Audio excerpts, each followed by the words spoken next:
Ladies and gentlemen, people like me have been warning about this slippery slope for years, and the public is obviously in support of the idea that anybody can be a bit of a knobhead to anybody else. It's called freedom. However, one particularly repellent little gremlin doesn't agree, and he doesn't think you should be allowed to be cruel to people. Essentially, what the little oik believes in is the iron boot of authoritarianism, or as I call it, state-mandated politeness. This is what the aforementioned little imp is advocating for. Who am I talking about? Well, I'm sure you're going to love this fella. Basically, if you own a car and live within 100 miles of London, you probably hate him as well. Championing justice, uniting behind Joey Barton. Jeremy Vine sues Joey Barton after former footballer branded the BBC Two radio host a bike nonce. Surely, by the way, that word doesn't need to be censored. That's just more working class slang. That's not a real word. It's an acronym, for those of you that know. But the point, if any was needed, is that everybody has the right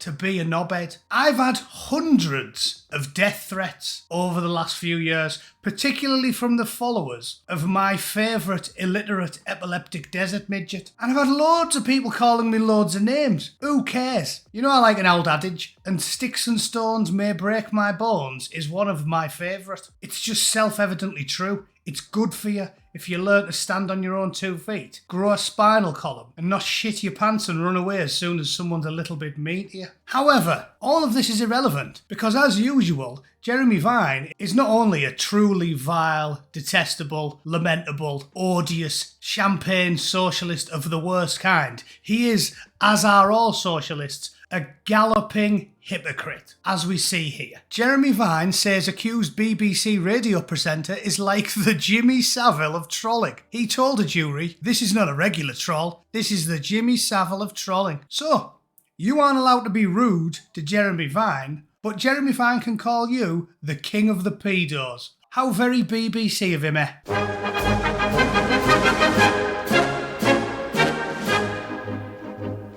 Right then, this story's brilliant, and it just goes to illustrate the point I was elucidating. TV and radio presenter Jeremy Vine said a broadcaster accused of stalking him is the Jimmy Savile of trolling, and that watching this man is like swimming in sewage. Jeremy Vine is well known for cycling through London, pestering ordinary working class people like a stereotypical, slimy, oily, weaselly little scrot, apparently doing his level best to purposely make everybody in a white van hate him. The first time I saw Alex Belfield or heard his name was when he uploaded a commentary on me that referred to me as a C-bomb. Can't use that perfectly reasonable, often used by the Bootneck's grandmother at funerals and weddings word because YouTube is boring. Sorry. I thought it's absolutely disgusting. I found it shocking and distressing. It made me worried. I thought, this guy is dangerous. So there you go. He thinks being mean about Jeremy Vine, being cruel to Jeremy Vine, not liking Jeremy Vine, not worshipping at the altar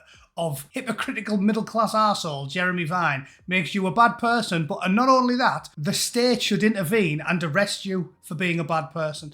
This case, regardless of anything Joey Barton had to say about him, in fact, this case isn't really the important point. The important point, as myself and many thousands of vocal conservatives and liberally minded people have been making for about 2 decades. The Communications Act is not worth the paper it's printed on. It needs to be ripped up in its entirety. As Wesley Snipes said on Demolition Man, you can't take away a man's right to be an arsehole. You have the right to be rude, to be cruel, to be mean, to be insulting. That is your God-given right. The idea that the state can demand you are polite all of the time is preposterous. And I'm not saying we shouldn't encourage people to be polite.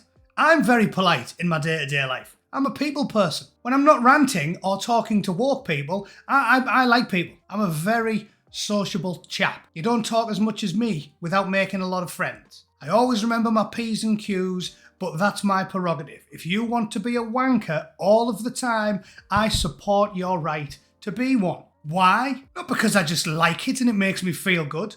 But because I've read a few long books, and every single time the state gets involved in micromanaging people's lives, everything quickly goes tits up. So whether you think yourself a lefty, a right-winger, a centrist, a liberal, a libertarian, whatever, if you have got the brains that the gods gave a goose, you should also support a free man's right to be a bit of an arsehole every now and then. Alright? This case is ludicrous, Vine is a hypocrite, and I reserve the right to absolutely detest him and almost everybody that works at the BBC and The Guardian and The Independent, right? That's my right. And you, my woke friends, have the right to hate me too. Please leave something in the comments. Call me a hairy, balding, middle-aged, bile-spewing bellend. To your heart's content.